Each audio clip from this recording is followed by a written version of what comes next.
السلام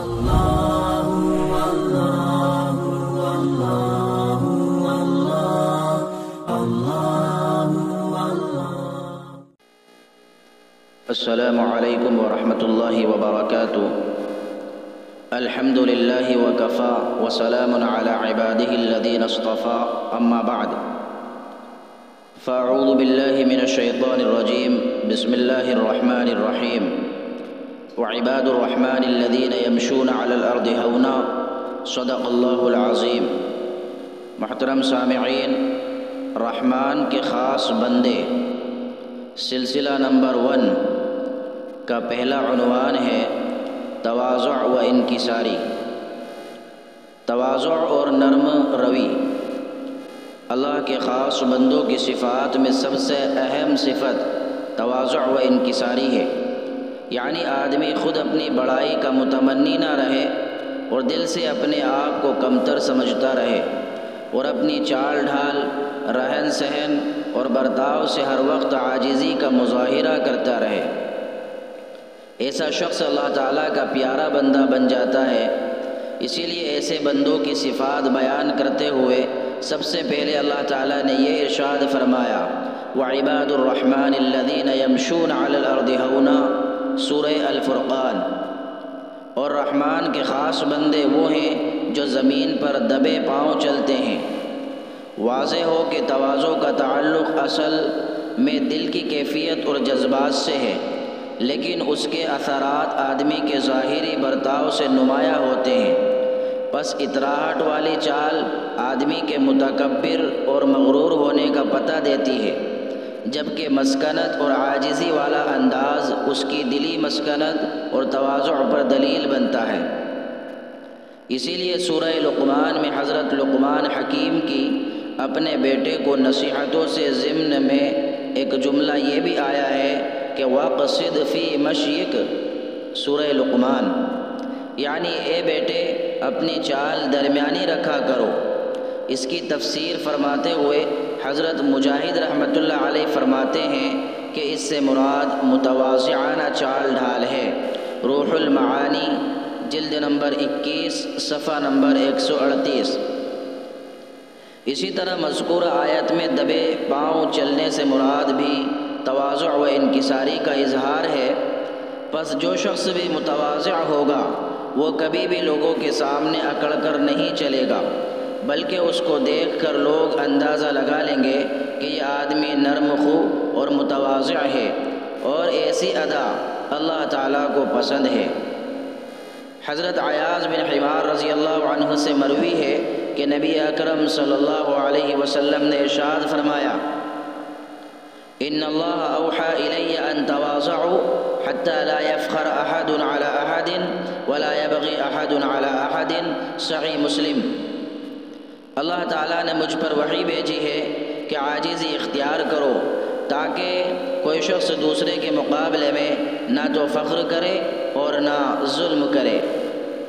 روایت ہے کہ سیدنا حضرت عمر بن خطاب رضی اللہ عنہ نے ایک دن ممبر پر خطبہ دیتے ہوئے ارشاد فرمایا کہ اے لوگو، تواضع اختیار کرو، اس لیے کہ میں نے نبی اکرم صلی اللہ علیہ وسلم کو یہ ارشاد فرماتے ہوئے سنا ہے کہ من تواضع للہ رفعہ اللہ فهو في نفسه صغير وفي أعين الناس عظيم ومن تكبر وزعه الله فهو في أعين الناس صغير وفي نفسه كبير حتى لهو أهون عليهم من كلب أو خنزير، شعب الإيمان للبيهقي، مشکات المصابیح۔ جو شخص اللہ کے لیے عاجزی کرے تو اللہ تعالیٰ اسے سربلندی سے نوازتے ہیں، پس وہ شخص اپنی نظر میں کمتر ہوتا ہے لیکن لوگوں کی نظر میں برتر ہو جاتا ہے۔ اس کے برخلاف جو شخص تکبر کرتا ہے تو اللہ تعالیٰ اسے ذلیل فرما دیتے ہیں، تو وہ لوگوں کی نظر میں کمتر ہو جاتا ہے، حالانکہ وہ خود اپنے کو برتر سمجھتا ہے، حتیٰ کہ وہ لوگوں کی نگاہ میں کتے اور خنزیر سے بدتر ہو جاتا ہے۔ خادم رسول سیدنا حضرت انس بن مالک رضی اللہ عنہ فرماتے ہیں کہ پیغمبر علیہ السلام بیماروں کی مزاج پرسی فرماتے، جنازے میں شرکت فرماتے اور غلام کی دعوت بھی قبول فرما لیتے، اور ضرورت پڑنے پر دوسرے کو پیچھے بٹھا کر گدھے کی سواری میں بھی عار نہ محسوس فرماتے۔ غزوہ خیبر اور غزوہ بنی قریظہ میں آپ ایسے گھوڑے پر سوار تھے جس کی نکیل کھجور کی رسی کی تھی اور اس پر کھجور کی چھال سے بنی ہوئی کاٹھی تھی۔ شعب الایمان جلد نمبر 2 صفحہ نمبر 290۔ سیدنا حضرت عبداللہ ابن عباس رضی اللہ عنہ فرماتے ہیں کہ حضرت صلی اللہ علیہ وسلم زمین پر بے تکلف بیٹھ جاتے اور زمین پر بیٹھ کر کھانا نوش فرماتے اور بکریوں کو خود باندھ دیتے اور غلام کی دعوت بھی قبول فرما لیتے تھے۔ شعب الایمان جلد نمبر 1 صفحہ نمبر 290۔ یہ سب باتیں آپ صلی اللہ علیہ وسلم کی اعلیٰ ترین تواضع کی روشن دلیل تھی کہ ہر کمال سے متصف ہونے کے باوجود آپ کی حیات طیبہ ان تکلفات سے قطعاً خالی تھی جو نام نہاد بڑے لوگوں میں پائے جاتے ہیں۔ حب جاہ سے بچیں۔ حضرت کعب بن مالک رضی اللہ عنہ سے مروی ہے کہ نبی اکرم صلی اللہ علیہ وسلم نے ارشاد فرمایا: ما ذئبان جائعان ارسلا فی غنم بافسد لها من حرص المرء على المال والشرف لدینہ، سنن الترمذی۔ دو بھوکے حملہ آور بھیڑیے بکریوں کے ریوڑ میں گھس کر اتنا نقصان نہیں پہنچاتے جتنا مال اور جاہ کی محبت انسان کے دین کو نقصان پہنچا دیتی ہے۔ حضرت عبداللہ ابن جبیر خزاعی رضی اللہ عنہ فرماتے ہیں کہ ایک مرتبہ رسول اللہ صلی اللہ علیہ وسلم صحابہ رضی اللہ عنہم کی ایک جماعت کے ساتھ تشریف لے جا رہے تھے۔ حضرات صحابہ رضی اللہ عنہم نے دھوپ سے بچاؤ کی غرض سے آپ کے اوپر چادر سے سایہ کر دیا۔ آپ نے سایہ محسوس فرما کر سر مبارک اوپر اٹھایا تو دیکھا کہ چادر سے سایہ کیا گیا ہے، تو آپ نے فرمایا اسے ہٹا دو، اور خود اپنے دست مبارک سے چادر کھینچ کر نیچے فرما دی اور ارشاد فرمایا: میں بھی تم جیسا ایک انسان ہوں۔ مجمع الزوائد جلد نمبر 9 صفحہ نمبر 21۔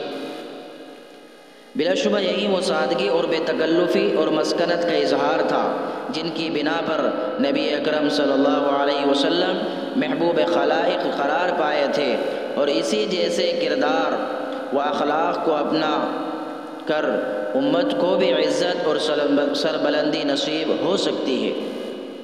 خلفائے راشدین کی تواضع۔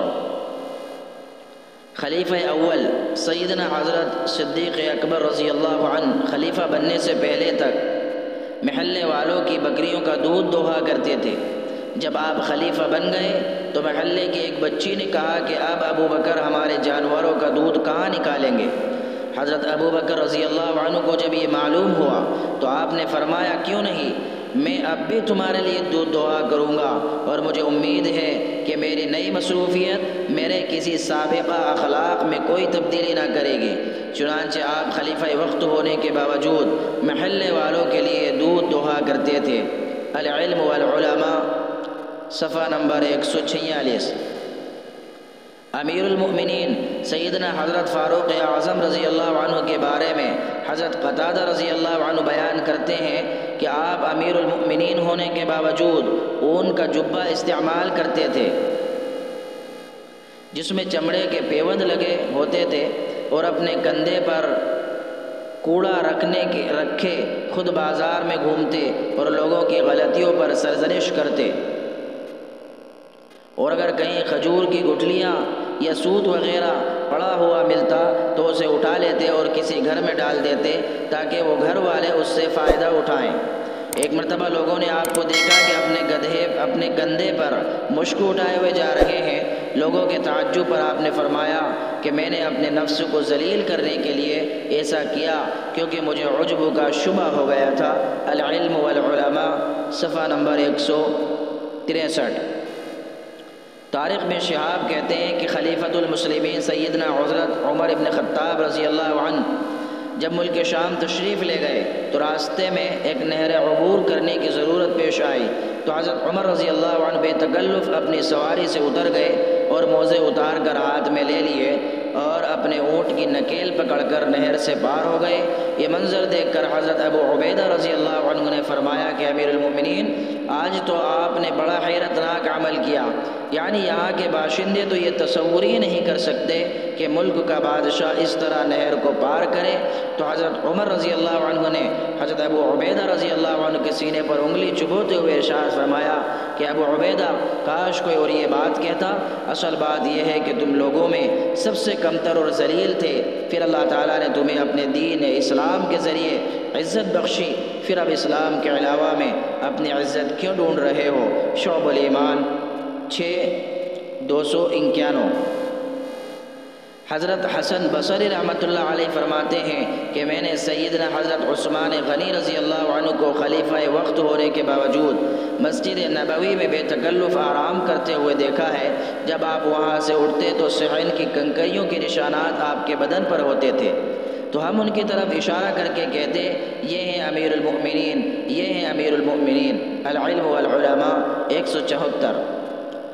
امیر المؤمنین سیدنا حضرت علی کرم اللہ وجہہ کو بعض لوگوں نے دیکھا کہ اب آپ نے بازار سے گھر کے لیے گوشت خرید کر اپنی چادر میں رکھ لیا اور تشریف لے چلے۔ ساتھی نے کہا کہ لائیے حضرت میں اسے اٹھا لوں۔ آپ نے فرمایا نہیں، گرہستی والا ہی اسے اٹھا کر لے جانے کا زیادہ حقدار ہے۔ احیاء العلوم 3:214۔ صحابہ کرام رضی اللہ عنہم کے عبرت آموز کردار کی چند جھلکیاں۔ حضرت عبداللہ ابن سلام رضی اللہ عنہ ایک مرتبہ ایندھن کا ایک گٹھر اٹھائے اپنے باغیچے سے باہر نکلے۔ لوگ انہیں دیکھ کر بولے کہ حضرت آپ یہ کام اپنے کسی لڑکے یا غلام سے لے لیتے۔ تو آپ نے ارشاد فرمایا کہ میں اپنے دل کو آزما رہا ہوں کہ یہ عمل مجھے برا تو نہیں لگتا، یعنی اگر نفس پر شاق ہوگا تو تواضع کے خلاف ہوگا۔ شعب الایمان 6:292۔ کتاب الزہد 287۔ خانوائد نبوت کے چشم و چراغ سیدنا علی ابن الحسین زین العابدین رحمۃ اللہ علیہ کی جب وفات ہوئی تو آپ کو غسل دینے والوں نے آپ کی کمر مبارک پر کالے کالے گٹے دیکھے تو گھر والوں سے پوچھا کہ یہ کیسے نشانات ہیں؟ تو لوگوں نے بتایا کہ یہ ان آٹے کے تھیلیوں کے نشانات ہیں جنہیں حضرت زین العابدین رحمۃ اللہ علیہ رات کے وقت کمر پر لاد کر لے جاتے اور مدینہ منورہ کے فقیروں کو تقسیم فرمایا کرتے تھے۔ العلم والعلماء 272۔ خلیفہ راشد سیدنا حضرت عمر بن عبدالعزیز رحمۃ اللہ علیہ کے پاس ایک شخص رات میں مہمان ہوا۔ آپ چراغ کی روشنی میں کچھ لکھ رہے تھے، اتنے میں چراغ بجھنے لگا۔ مہمان نے کہا کہ لائیے میں اسے ٹھیک کر دوں، یعنی اس میں تیل وغیرہ ڈال دوں۔ حضرت عمر بن عبدالعزیز رحمۃ اللہ علیہ نے جواب دیا کہ مہمان سے خدمت لینا اچھی بات نہیں ہے۔ مہمان نے عرض کیا کہ حضرت پھر کسی غلام کو آواز دیں، وہ چراغ درست کر لائے گا۔ آپ نے فرمایا کہ نہیں، وہ بھی تو سویا ہوا ہے، اس کی نیند کچی ہے۔ پھر آپ خود اٹھے اور شیشی سے تیل نکال کر چراغ میں ڈالا اور اسے درست کیا۔ مہمان نے تعجب سے کہا کہ اے امیر المؤمنین، آپ نے خود ہی یہ زحمت اٹھائی؟ اس پر حضرت عمر بن عبدالعزیز رحمۃ اللہ علیہ نے جواب دیا کہ جب میں گیا تو بھی عمر ہی تھا اور لوٹا تو بھی عمر ہی رہا، میرے اندر کوئی کمی تو نہیں ہوئی، اور سب سے اچھا آدمی وہ ہے جو اللہ کے نزدیک متواضع ہو۔ احیاء العلوم 3:214۔ تواضع کے بارے میں چند قیمتی اقوال و احوال۔ ام المؤمنین سیدنا حضرت عائشہ صدیقہ رضی اللہ عنہا فرماتی ہیں کہ اے لوگو، تم افضل ترین عبادت یعنی تواضع سے لاپرواہی برت رہے ہو۔ کتاب الزہد 132۔ صحابی رسول حضرت معاذ بن جبل رضی اللہ عنہ فرماتے ہیں کہ انسان اس وقت تک ایمان کے کمال کو حاصل نہیں کر سکتا جب تک کہ اس کے نزدیک تواضع شرافت سے زیادہ افضل اور پسندیدہ نہ ہو جائے، اور تھوڑی دنیا زیادہ مال کے مقابلے میں اسے عزیز نہ ہو جائے، اور حق بات میں اس سے محبت یا بغض رکھنے والے دونوں اس کی نظر میں برابر نہ ہو جائیں۔ اور وہ دوسرے لوگوں کے لیے بھی اسی طرح فیصلہ کرے جیسے اپنے اوپر اور اپنے گھر والوں کے حق میں کرتا ہے۔ کتاب الزہد بروایت نعیم 52۔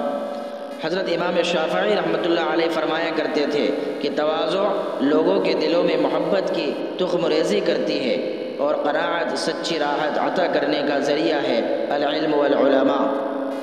حضرت ابو حازم کہتے ہیں کہ جب تک 3 باتیں کسی میں نہ پائی جائیں وہ عالم کہلانے کا مستحق نہیں ہے۔ نمبر 1، اپنے سے بڑے سے بغاوت نہ کرے۔ نمبر 2، اپنے سے چھوٹے کو حقیر نہ سمجھے۔ نمبر 3، اپنے علم پر کسی سے معاوضے کا طالب نہ رہے۔ العلم والعلماء 265۔ عالم جلیل حضرت امام سفیان ثوری رحمۃ اللہ علیہ اپنی جلالت شان کے باوجود مجلس میں امتیازی جگہ بیٹھنا پسند نہ فرماتے، بلکہ کسی بھی کنارے پر دیوار سے ٹیک لگا کر بیٹھ جاتے اور ہمیشہ پیر موڑ کر تواضع سے بیٹھتے۔ مجلس میں پیر نہ پھیلاتے تھے کہ یہ تکبر کی نشانی ہے۔ العلم والعلماء حاشیہ 357۔ زید ابن حبیب رحمۃ اللہ علیہ فرماتے تھے کہ عالم اور فقیہ کے لیے یہ فتنہ ہے کہ وہ دوسرے کی گفتگو سننے کے مقابلے میں اپنی بات کہنا زیادہ پسند کرتا ہو، باوجود یہ کہ وہ ایسے کو پائے جو اس کی طرف سے گفتگو کی کفایت کر سکے، یعنی دوسرے اہل شخص کی موجودگی میں بھی اپنی بات کہنا ضروری خیال کرے تاکہ لوگ اس کے علم کے قائل ہو سکیں۔ کتاب الزہد 16۔ نصر بن حاجب رحمۃ اللہ علیہ فرماتے ہیں کہ امام اعظم حضرت امام ابو حنیفہ رحمۃ اللہ علیہ عمر ابن زر کی تقریر سننے تشریف لے جاتے اور اس میں کوئی عار نہ محسوس کرتے۔ ایک مرتبہ لوگوں نے دیکھا کہ آپ تقریر اور وعظ غور سے سن رہے ہیں اور آپ کی آنکھوں سے آنسو رواں ہیں۔ عقود الجمان 229۔ درج بالا باتوں کو سامنے رکھ کر آج ہمیں خود اپنا جائزہ لینے کی ضرورت ہے۔ آج تواضع کا دعویٰ تو بہت ہے لیکن حقیقی تواضع بس کسی کو ہی نصیب ہے۔